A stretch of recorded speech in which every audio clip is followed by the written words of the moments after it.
Hey, g'day big bikers. Well, it's a drive day today. In fact, I'm on my way back to Streaky Bay. I've just spent, yesterday, I made the decision that I was close enough to do it, so I went and did it. And I drove from Streaky Bay to Ceduna, and if you know the country, you'll know Ceduna's kind of really at the start of the Great Australian Bight, and then the Nullarbor Plain. And 150 kilometres from Ceduna, if you're heading west across the Nullarbor, is a very, very small, it's a roadhouse, nothing more, very small place called Nundroo. And if you go 5 kilometres further west past Nundroo, you'll come to this very, very innocuous rest stop. There's a sign that leads down a road. You follow that road about 50 kilometres, turns into Tower Road, then it denigrates into the Warganya Conservation Park. And if you follow the Warganya Conservation Park road all the way down to the coast, all the way down to the southern edge of Australia, you'll find the end of, or the southern end of the Dingo fence. And that was my mission yesterday. So I did that, and I'm very, very pleased. That's just a big tick off the box for me. And I'll play a little bit of footage from what happened when I was there, and then I'll tell you why it was important to me. Well, that's it. That right there is the southern end of the longest man-made structure in the world. The wild dog fence, or dingo fence as it used to be known. There's not a plaque, there's not a sign, there's nothing here at all to indicate that that is one of Australia's greatest engineering achievements. So if you go to the other end of it, nearly 6,000 kilometres away, at a little place outside Dalby in Queensland called Jandowae, that's where the dingo fence starts. That's the northern end of it. It starts here too. But this single piece of fence line is the largest, longest man-made structure in the world. And there's nothing here to commemorate it. The trip in is about an hour off the highway of relatively easy four-wheel driving. Very deep and sandy and lots of rocks, but it's not difficult. You'll definitely need a high clearance vehicle to get here. But that's it. That's it, folks. That's unbelievable. Perched right here.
So back in May of 2017, I bought a new motorbike.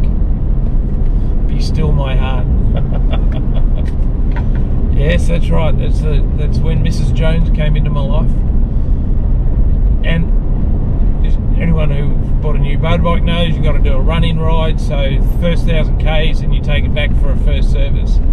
So I picked it up on Saturday, and I took it back on Monday morning for its first service, because on Saturday and Sunday I did 1,000 kilometres. And as part of that trip, I actually did the northern end of the Dingo fence. And if you've been watching the channel for a while, there's been a number of occasions where I've gone through Cameron Corner and you cross the wild dog fence there. And at Cunnamulla that time, earlier or late last year it was, on this trip, that I went through the wild dog fence out near Cunnamulla. Lake Frome, that time I went with Chris and Neil. Permanent fence, the dog fence. Right there. We went out to Lake Frome and we crossed the dingo fence there. So there's been a number of occasions where I've crossed back and forward through the dingo fence, through the wild dog fence, but I've never been to the southern end of it. And so before I head up into the Flinders Ranges, I thought what I'd do is I would go and visit the southern end. Now I'm in the Land Cruiser because I'm covering a lot of highway kilometres, and I just wasn't sure if I was going to be out after dark or not. And I also was told that the track down along the dingo fence beach was really sandy and rocky and not really suitable for a big bike. So because it's really remote and I'm by myself, I took the Land Cruiser. And you know, in hindsight, if there's a couple of you doing it, it's completely safe to do on a bike, I reckon. But as I said, you know, remote, I'm by myself, and I didn't want to be caught out having to ride across parts of the Nullarbor Plain at night. At the northern end, they've got all these signs at the dingo fence and why it's there and all that information. And you go to the Lambert Centre, which is the geographical centre, or you go to the geographical centre of New South Wales or Queensland, or you go to the corner markers of the states, and there's markers there, and there's, you know, there's things there that actually identify it. But in South Australia, nothing. Not a sign, not a plaque, no information. In fact, when I googled it, it said that the dingo fence finishes at Fowler Bay. It doesn't finish at Fowler Bay. It finishes at about 50 kilometres from Fowler Bay at a beach called Dingo Fence Beach, right on the edge of the Great Australian Bight and the start of the Nullarbor Plain. So anyway, it was a pretty interesting drive to get there. I'm glad I did it. And now I'm going to be heading back up into the Flinders Ranges. But before I do that, the next video I'm going to put out is the video with Trevor and Andrew. We went up to Kingunya from Warrilla. We came back down via Lake Gaidner and the Gawler Ranges. It was magnificent, really good trip. All right, over and out.